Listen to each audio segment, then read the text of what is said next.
All right, everybody, welcome to the Otherppl podcast. I'm Brad Listi in Los Angeles. It's nice to be with you. Thank you for listening. I hope you're doing okay. Don't forget to subscribe to this podcast wherever you listen. You can also subscribe on YouTube. Follow the show on social media, TikTok, Instagram, Twitter, and Blue Sky. So it is Friday, and it is time for another flashback episode. Today, you're going to hear me talking with Matt Johnson. It's an outtake from episode 364, which first aired on June 14th, 2015. That is coming up momentarily. A quick reminder that I do an email newsletter every week. It's free. You can sign up at otherppl.com or bradlisti.com. I would love it if you subscribe to my newsletter. It's pretty simple and straightforward. I let you know about the latest episodes of the show, and I also share links to things that I've been reading and finding interesting. So if you would like to hear from me in your inbox once a week, go sign up for my newsletter at otherppl.com or bradlisti.com. Likewise, the Otherppl podcast is listener supported. If you like this program, if you listen regularly, I hope you will consider showing your support over at patreon.com/otherpplpod. Join the Otherppl Patreon community. It's a sliding scale. It's easy to do. Patreon.com/otherpplpod. So today's flashback features an outtake from my conversation with Matt Johnson in episode 364. It first aired on June 14th, 2015. A quick reminder that if you like this flashback, if you enjoy what you hear, you can go in for the full conversation. All episodes of The Otherppl Show are available to listeners without obstruction. So have at it. Go listen to episode 364. It is there waiting for you.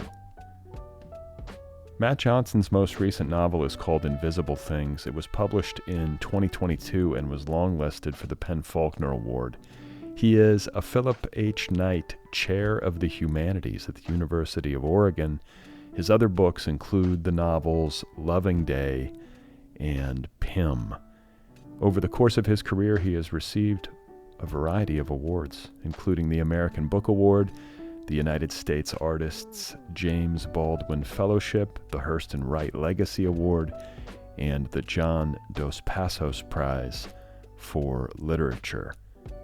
So, fun to revisit this conversation with Matt Johnson in episode 364. What was it, 8 years ago? Oh my God. All right, let's do this. Here I am talking with Matt Johnson 8 years ago. And I've been writing since I was a young man, and I barely got reviewed the first 10 years of my career. I didn't get a New York Times review of any kind until the last novel. So how many have you written? I've written 4 novels. I've written 4 graphic novels, I think, and I wrote a book of nonfiction. And you illustrate as well. You have, oh no, I don't. No. No, it would be really sad. It'd be Matt Johnson stick figure. Okay. No, I write the scripts, and then I work with an illustrator, which is really cool. Yeah. When I do comics, so those. I mean, really, like my first book, I got a Washington Post review, but that was kind of it as far as major paper. And on the second novel, I didn't get any. And I thought my literary career was basically kind of, done. Well, yeah, because the second book, there's a pressure on that one. It's supposed to outperform the first. You're supposed to get more reviews and not less. Right. Yeah, and so it was basically I've never seen anybody have a late career breakthrough. I just hadn't seen it. I hadn't lived long enough, I guess, to see that. I'm sure it happened, but I didn't see it.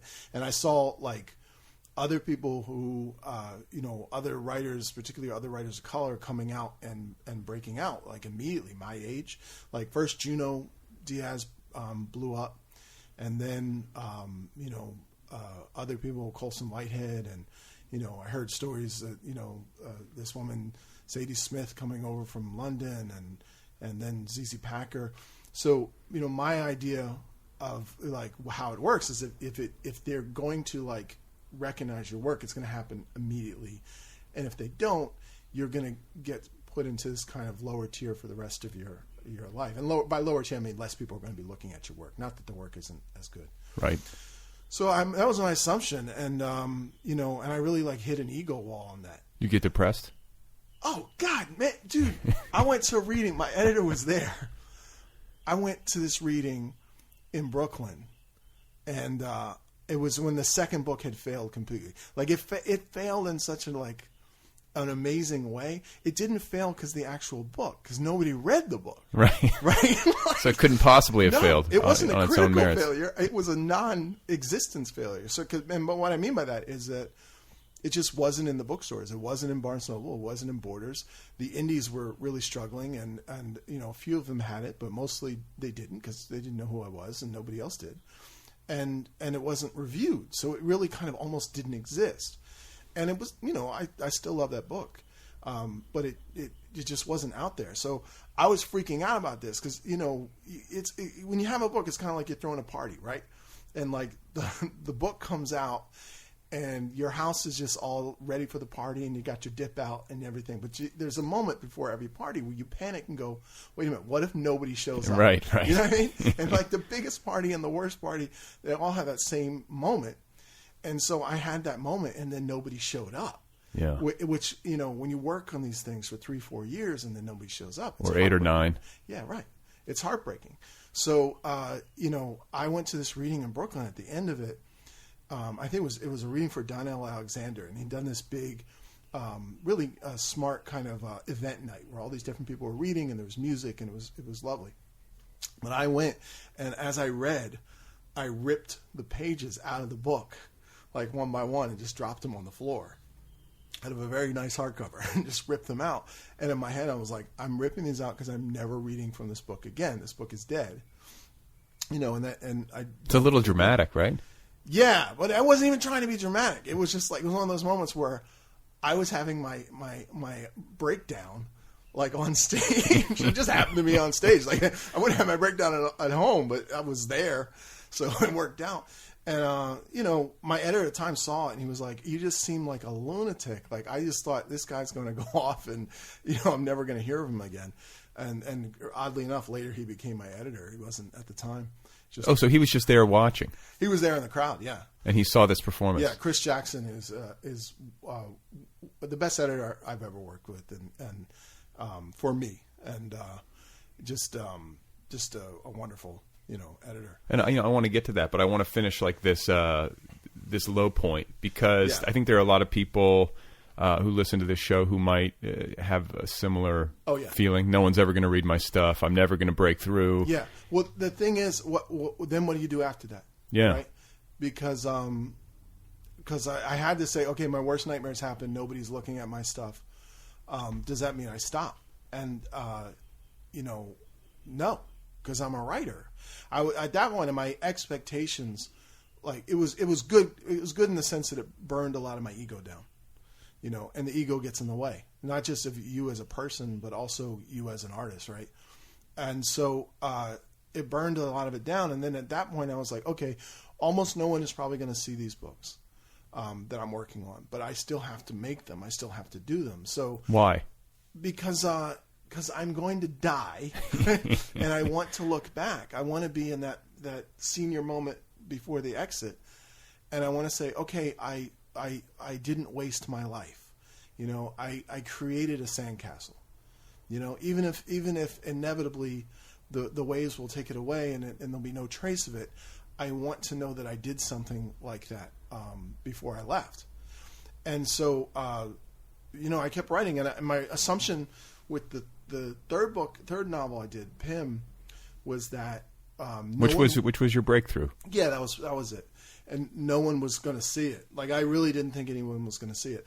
And by anyone, I meant outside of a very small community. I was thinking it probably would reach a couple hundred people, and then and that would be it. But I was okay with that because I knew I could also. There was a freedom there when no one's looking. You can do whatever you want, and you're not worried about what what this group will think or what that group, or like what will the award committee make of this? Well, there is a freedom to it. There's a freedom to anonymity. Yeah. And by the way, now that you're Mr. Cover of the New York Times Book Review, that's no longer the case. So that, I mean, as wonderful, but I mean, as in the context of books. Now that has happened, subsequent novels, it probably will not be possible to write with quite that sense of freedom. Well, I mean, that's what I felt on, but before this, right? Because that was a little scary. It wasn't as scary as I thought it was, but it was a little scary because after Pym, because I was like, oh crap, now they're going to read this. Right. Like now people, and also like the one interesting thing you get when you're first out the door, I don't hear people talking about it, is there's an assumption when you get reviewed. Well, I'm a nobody. So because I'm a nobody, either they won't review the book, or they won't try and destroy me because I'm a nobody. It's not worth the effort, right? Right. But so then when you start to get a little name, you go, oh, you know what? If there's actually more benefit for them now trying to take me down, than there is in actually liking what's going on. Sure. And we all know of certain reviewers who have a tendency to praise. You're going to name names? No, no. Praise early career people and then take down people who are more established. So there was that question, and and that'll be out there. And it's a weird thing when you get reviewed because at this point, it honestly it matters somewhat, a little less even still. It still matters immensely, but it matters a little less than when I first started. Because when I first started, I was just dying for somebody to say, "Hey, everyone, read this," and now I've been able to get a little audience, so it's better in that sense. But there's this thing where like you're putting your face out and you're with your eyes closed, and you don't know whether you're going to get kissed or kicked, right? And everyone comes back, and like sometimes you get kicked, yeah, Do you read the reviews? I don't read the whole thing not because of like some enlightenment, but because they're too painful for me to read. So people tell you though if it's good. They tell me if it's good or bad, and I'll read the first. I can tell from the first sentences, and then they'll look to the last sentences. Just scan it quickly for like the pull it quote. Really is like it's like okay, go. All right, you're out. And I've been lucky. Most of the reviews have been good. None of them have been like a total attack. I mean, some of them have been mixed, but I've been really, really fortunate. Yeah. So but still, it's still like painful. Like they're all up in your grill. Like it's And I know in the future there's going to be some that are really vicious. I haven't had that yet, but I know that's coming. Sure. So you don't know if this is a new one, but at this point it's nice because it doesn't ruin my career. It's as much as it like really ruins my week. Yeah. Which is totally different. Well, no, it's the old quote, like a bad review spoils my breakfast, but it never spoils my lunch. Right. If you have the mental discipline to pull it off that way. Yeah, and if there's a little less at risk. I mean, at this point, like I know I'll get reviewed by a lot of different places. So one really bad review, even in a very prominent place, won't be the death knell for me. Sure. So, whereas when you're starting, like everything is hinged on, can we get this review at all? Can we get the New York Times to look at it? Can we get the Post? Can we get Boston Globe? Will they even look at it? And if they don't, and so you're only going to get one or two glimpses. And when they do, if it's negative, it can be devastating. Sure. Because nobody else is coming to look at it. Right. Well, and the smaller papers follow. I mean, if you get a glowing review in the New York Times, then all of a sudden you're going to be getting reviewed in the smaller dailies. Right. Exactly. Right. So you're trying to play Tarzan, in the sense that you're going from branch to branch to branch, right? And you need them to keep swinging. Okay. So when you pre-Pym, you're in this career low. You feel like you have to keep doing this, and because you want to build your sandcastle, you have a lot of willpower, and one of those people you can't stop. Like you have to do it. Yeah, it wasn't even like a choice. It's just what I do. And you work every day? Like what's your you seem like a guy who really, I mean, everyone who does this over a long period of time and produces work, like you have a system? I did for a long time. I mean, when I started writing, what I would do was, I was single and I was working at the electric company, answering phones for money. So every day I would come home from work, I'd collapse at about 6. I'd wake up at about 8, and then I'd have 2 hours to watch TV and goof off. At 10 o'clock, I would start like thinking about writing and hopefully get into write. I'd write till about midnight, or sometimes it would be, I'd start later and write later. By 1 o'clock, I would print whatever I had written, or at least save it, and then the next day I would take the pages that I did to work, and I would edit them during that day. And then at night at 10 o'clock, the first thing I do was start taking those corrections and work on those, and then write new material. And so I wrote the first novel that first year that way. And then later I had different versions of that. Like it always changed because of life. Like when I got with my wife, when we moved in with each other, you know, I had a social life. We were together, you know. So, I had the same experience. Like suddenly you're doing shit. Right. You're like So then all of a sudden I was getting up at 6 o'clock in the morning because I was working at Viacom during the day. So I get up at 6 or 7. This is in New York? This is in New York. I lived in Harlem, and I'd write for 2 hours, and then I would go in and read the pages then, and then restart in the morning. And then later, you know, I had kids. I teach full time. I'm at the University of Houston's PhD and MFA program. Now I just steal my time. So yeah, because 3 kids. Yeah, that's a lot. Yeah, so every morning is spent getting them up, getting them dressed, getting them out of the house, all that, right? And then every evening is spent, you know, working on homework, getting dinner done, getting them down for bed. And when they're done, I'm mentally burnt. Yeah. And then my hours during the day will fluctuate. What I try and do mostly is I come in, when I get in, I'm fortunate enough to have a job where it offers a lot more time. Sure. So I come in now, and I might teach at 1. That gives me 9 to 11 to write. And if, you know, I teach at 10:30, maybe I get out, I try and steal 2 hours in there. So like, I'm actually happy about the guerrilla days because they taught me how to manage my time a lot better. The other thing is, like, a huge thing for me was accepting when I can't write. Because before, what would happen was I couldn't write. So I would get mad at myself for not writing, and then I would get depressed. You get cranky. Yeah. And once I was depressed, it was harder to write. Right. And so I put myself in these holes, and they would spin for months because it got worse and worse and worse. And later I learned to absolve myself and trust that, okay, you can't write now. That doesn't mean you're not going to be able to write ever. Do other things, you know, it will come to you, take the pressure off. And, you know, and don't get upset. Like, you know, I've been on sabbatical this last term. My intention was to write like a rough draft of what I was working on. I got 75 pages in, and even those 75 pages I'm sure will get erased. But, you know, I'm not upset with myself. That took a long time to get to that point. Right. Well, and the thing too, you have kids, you have your day job, you have your family. It kind of forces a certain discipline. Yeah. I mean, hopefully. Because you're only going to have so many hours to work. Exactly. You either use them or they're gone. Yeah, and of those hours, which ones are you really going to be awake for, right? Right. And yeah, so you know, it's definitely changed. But you know, the weird thing is, I always think I'm procrastinating. I'm not getting anything done. I'm not doing anything. And then I look back and go, "Oh wait, I got a lot done." You do by word count or anything like that? No. Well, I would do page number. I would do 3 or 5 pages at a sitting. But now what I do is scenes. And it's so much better for me. Okay. Because now I can, I'll imagine a scene and the time before it. Sometimes that 2 hours is just me going for a walk or going to the gym, and in the back of my head I'm thinking about that scene.